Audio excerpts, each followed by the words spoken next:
ঘরে যে চাউল নাই সেইটাও আমি জানি। এই নাটকে একজন অসহায় বাবা যে কিনা প্যারালাইসিসড, তার একমাত্র মেয়েকে নিয়ে সে কীভাবে জীবনযাপন করছে সে ঘটনাই এই নাটকে দেখানো হয়েছে।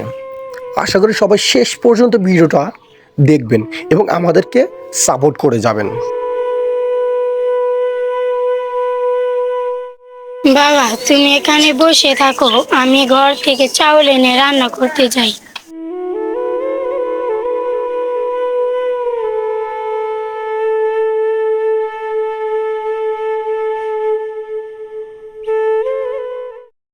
বাবা, ঘরে তো চাউল নেই, এখন আমি কি রান্না করব?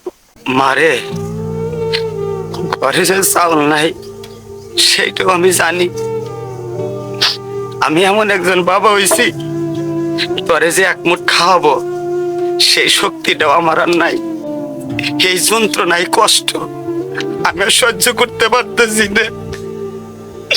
হে আল্লাহ, তুমি আমার কেন তুলে নেও না আল্লাহ, কেন তুলে নেও না আল্লাহ, তুমি আমারে নিয়ে যাও, তুমি আমারে নিয়ে যাও।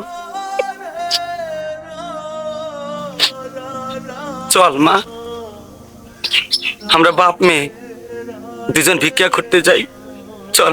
বাবা, তুমিও তো কিছু খাওনি, চলো আমিও তোমার সাথে ভিক্ষা করতে যাব।